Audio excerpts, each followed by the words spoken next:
What's going on, everybody? Welcome back. Kellen over Joy Life. Taking a look today at an app called Glovebox for Android.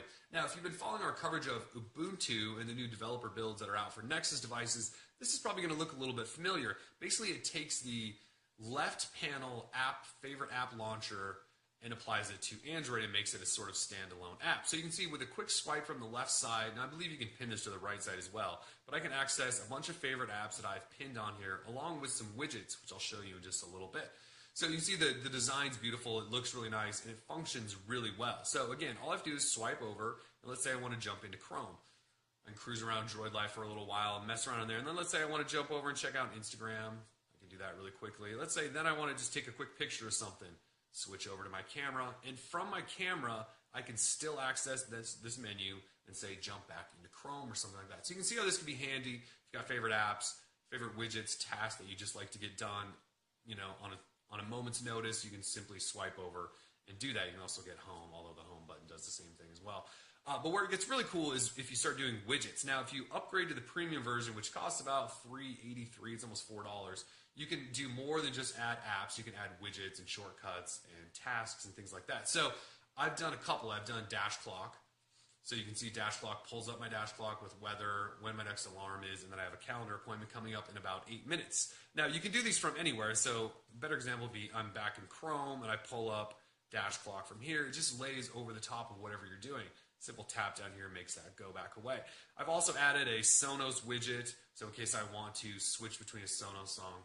Clearly, I'm not connected for some reason right now. I've also did a 4x4 beautiful widgets. Clocks, you can see weather full on, and these are interactive, so I can tap on that and actually get to a full weather forecast. And from in here, I can say switch back to Chrome. So you can see it's a very cool, it's sort of minimal, but it just does exactly what you want it to do. Switch tasks quickly and easily. The UI looks really nice. It's really smooth. It's really fast. So let me go ahead and show you then how it works. You can see that there is a ongoing notification up there. I know some of us really hate those. There is an option to actually toggle that off, so don't worry about it too much. Once you're in the app, though, this is sort of what it looks like, at least the settings menu. You have a toggle for on-off, and then you have this sort of section that shows you how to use it. So if we go back over here, though, and go into applications list, this is where you start adding things to it. So the free version, you get 8 apps, or at least you can add 8 apps of your own. If you want to do more than that, or you want to do widgets and all this other stuff, you have to upgrade. And again, it's about $4, which is rather steep. But if you want to just do favorite apps, it'll give you 8, and it still works very well. But if we go in and add, you can see I've got applications, widgets, shortcuts, actions, or there's just a cancel button. And if you want to add anything, you just tap on the category, and then I can add phone and add it, and then it should be down there at the bottom. Now I can rearrange these as well, just by dragging the arrows up and down. If I want to remove something, I just tap on it and hit remove. You can also rename them, things like that. So you can see I've got all this going on here. Now if I go into widgets, I'll show you. It's just like the widgets menu you used to see back in old version of Android. It lists out every single widget, and you can just tap on one, and it'll add it to your list.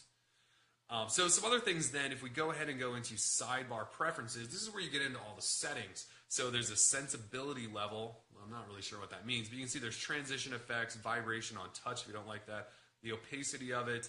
This is where you can switch sides, so I can move it over to the right. And there it is now on the right, which is probably what I'll end up doing just because I use my phone with my right hand more than my left. Density, there's the status bar notification. You make that go away.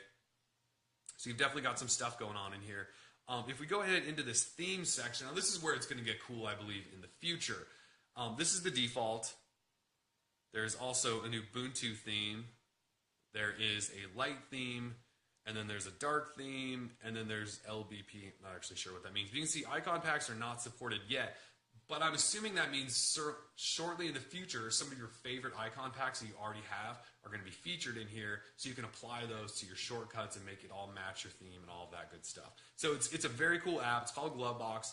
It is free, but there is a premium version that will run you about $4 to get all those extra features. But for now, it works very well. You can swipe over, activate all the apps that you normally would, your favorites, all that stuff, and that widgets thing is very cool. So anyways, give it a look. Glovebox on the App Store.